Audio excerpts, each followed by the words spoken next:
السلام عليكم ورحمة الله وبركاته أصحابتيدا meel kastoo adduunka aa ka joogtaan waxaa idin leeyahay jimca mubaarak jimca wanaagsan jimcaha waa the best day of the week ilaahay maaragtay mahad iska leh oo nabad iyo caafimaad nagu soo gaarsiiyey maxaan ku dhahaa Nairobi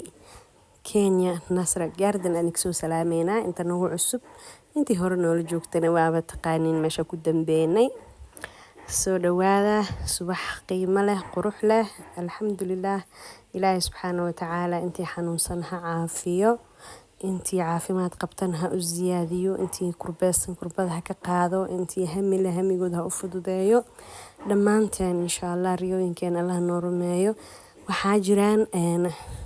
gabdho badan oo dhanka tiktok ah videoyaasheeda tiktok ee viewskooda topka ya masha allah waxay isoo weydiiyaan nolosha Kenya see waaye see lagu noolaan karaa see loo noolaan karaa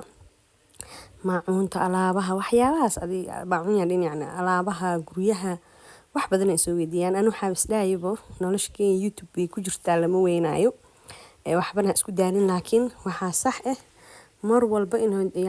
dadka u baahan yihiin update maadaama ay nolosha isbedbedelayso wixii sanadka hore sida sanadka hore uu qofka wax u gadan karay uusan sanadkan ahayn oo qiimihii isbedelayaan maciishada isbedelayso insha allah waa idiin maqanahay iskama kiin dhagatiraayi muuqaal oo ku qanacdaan oo wax walbo muuqaal hadal badnaan wax walba iyo xisaab insha allah idiin soo sameynaya waan idiin soo dadaalayaa laakiin Kenya waxaa inii sheegayaa qofka suu rabo u noolaan karaa qofkii qaali inuu u noolaado rabana qaali u noolaan karaa qofkii raqiis inuu u noolaado rabana raqiis u noolaan karaa tusaale ahaan xaafadda Nasra waa xaafadda ugu raqiisan markii loo fiiriyo deegaanada Kenya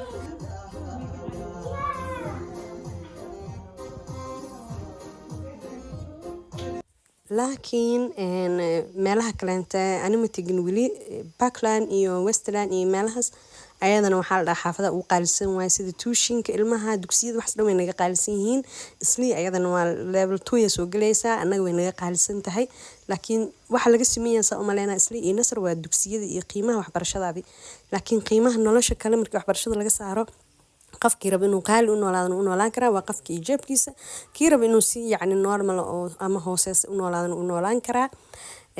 mar walbana kuma qasaaraysid hooyata ama waalid aaba waxay tihiinba qurbaha joogtiin waa ilmihiina ka soo wadatiin oo dhulkan keensataan marna kuma qasaaraysan waan idin kula talinayaa insha Allah muuqaalkaasna waa idin soo sameynaya mac salaama